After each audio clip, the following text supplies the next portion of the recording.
Bloomberg, the atmosphere at Buunni Coffee in the Bronx is thick with the aroma of roasted Ethiopian beans and anti-establishment fervor. The shop is in the Riverdale neighborhood, represented for more than 30 years in the House by Democrat Eliot Engel, a close ally of Speaker Nancy Pelosi. Wielding their personal laptops and cell phones, a crew of volunteers mostly in their 20s and 30s is trying to change that. Hello, I'm calling on behalf of Jamal Bowman. Begin most calls from a makeshift phone bank upstairs, introducing a progressive candidate few people in the district have ever heard of. A lot of the connections end abruptly. But occasionally, interest is piqued, and another potential voter's name is logged for the middle school principal endorsed by Justice Democrats, the progressive activist group that backed Alexandria Ocasio-Cortez in a neighboring district. The group is hoping to repeat Ocasio-Cortez's stunning 2018 Democratic primary victory over Joe Crowley, who was a member of House leadership and a 20-year incumbent.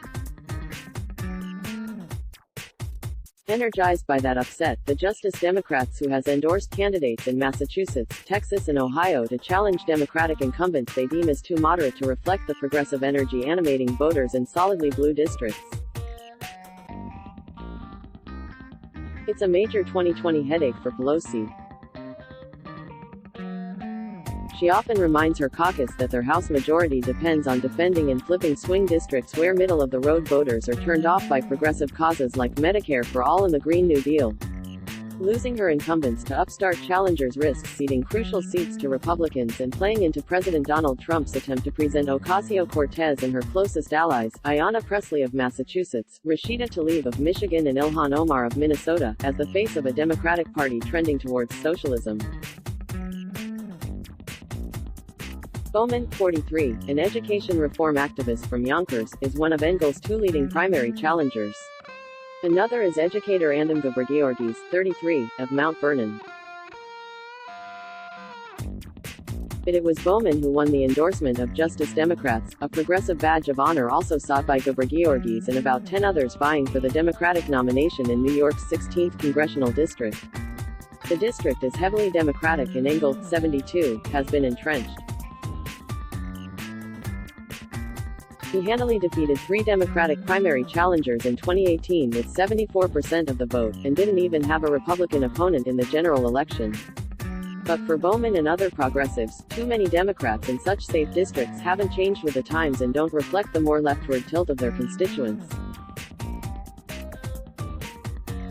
A corporate Democrat and a paper progressive, is how Bowman dismissively described Engel. The fight for Engel's seat is but one of the tests for whether Ocasio-Cortez's surprise 2018 victory was a template for efforts to yank the party further left, which aren't limited to Justice Democrats. Engel's fellow New Yorkers such as House Judiciary Chairman Gerald Nadler, Carolyn Maloney, Nita Lowey, Kathleen Rice, and Yvette Clarke, are among those facing primary challenges, as are Ways and Means Chairman Richard Neal of Massachusetts, Henry Cuellar in Texas and Minority Leader Steny Hoyer of Maryland. Engel said he wouldn't know Bowman if I fell into him, and expressed confidence he won't lose the primary to anyone. He concedes that Justice Democrats did catch lightning in a bottle by backing the rise of Ocasio-Cortez in 2018. But he suggests the group is seriously miscalculating by going around the country thinking they can catch lightning in a bottle again in many other places. Justice Democrats, which was founded by former staff members of the Bernie Sanders 2016 presidential campaign, is trying to do just that. Along with Bowman, the organization so far this year has endorsed Jessica Cisneros to challenge Cuellar in Texas, Holyoke Mayor Alex Morse in his Massachusetts primary bid against Neal, and Morgan Harper in an Ohio challenge to Representative Joyce Beatty. The group has also endorsed Marie Newman, who lost her 2018 challenge to Representative Stan Lipinski in Illinois and is running against him again, and Cori Bush, who lost to William Lacey Clay in Missouri and is running against him again. Progressive Betsy Sweet has the group's backing in the primary vying to defeat Republican Senator Susan Collins, as well as Carrie Eastman in her bid to unseat Nebraska Representative Don Bacon. The Justice Democrats website plays up its ties with Ocasio-Cortez and the rest of the squad, but the four freshmen aren't now openly or actively campaigning against their House colleagues. One page sells t-shirts, hoodies and tank tops touting Ayanna. He pointed to Bowman's background founding the Cornerstone Academy for Social Action, and his advocacy for equitable school funding in opposition to standardized school testing.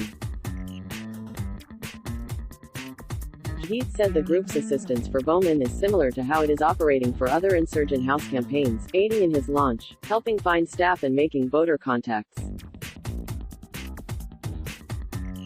Justice Democrats will use its pretty wide net of small donation contributors to provide support, he said.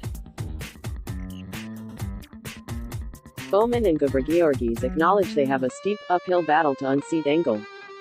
Georgis said eventually one of them should drop out to prevent a split of the progressive vote. Both seize on election data reflecting that only about 7% of the district's registered voters showed up to cast ballots in the 2018 Democratic primary, and the Bronx portion of district, which stretches to southern Westchester County, is underrepresented in the turnout. They say that suggests voters aren't engaged by Engel and that there's a lot untapped votes that could be won by a challenger. It tends to make you think there's actually a capacity to mobilize and bring people into the fold in the Bronx, who have historically not been voting. Georgis said. Out on the stump, Bowman touts what is becoming a familiar progressive agenda. He is for Medicare for all, free public college tuition, overhauling the criminal justice system and the Green New Deal. My opponent voted for an unjust war in Iraq, deregulating Wall Street, school privatization and building more prisons. Bowman said in his launch video. While the very few at the top continue to build their wealth and power, the majority of us continue to struggle. At a picnic by the grassroots, indivisible group that began in opposition to Trump's 2016 election, Engel made a point to highlight that he has joined the call for an impeachment inquiry, which now roughly half of the 235 House Democrats want to pursue. The incumbent congressman does have some progressive bona fides and a record of liberal achievements. Kenneth Jenkins, the Westchester Deputy County Executive, and former president of the Yonkers branch of the NAACP, said he's been an Engel supporter for years, dating from their work together on desegregation and housing issues. People forget that Elliott was the rabble-rouser of his time, Jenkins said. He was the renegade and the liberal. When Engel first ran for the state assembly in a 1977 special election, he was the insurgent liberal nominee who defeated both the Democratic and Republican candidates. And in his first race for a U.S. House seat, in 1988, he beat a 10-term congressman, Mario Biaggi, who had already resigned his seat after being convicted on racketeering charges, but remained on the primary ballot. At Buunni Coffee, some of the volunteers said they hadn't met Bowman yet. But nearly all were aware he'd gotten the backing of Justice Democrats, the group famous for backing Ocasio-Cortez's 2018 candidacy. Jatna de la Cruz, 20, a City College of New York political science student, said that overlap with the Justice Democrats and AOC played some role in her wanting to canvass for Bowman, but it was not the only reason. Asked what she knew about Engel, she said, "I know as he has been in Congress for 30 years. When Bowman himself arrived, he was clearly happy to find such a crew of canvassers." He said he's proud of his endorsement from the Justice Democrats. "It comes up and I bring it up. I mention it because I want people to know our ideology and where we are coming up." He also recognizes a campaign to topple an incumbent won't be built overnight. "It's still early," Bowman said. "We're just working. We have our heads down. We're grinding. Let's block ads. Why?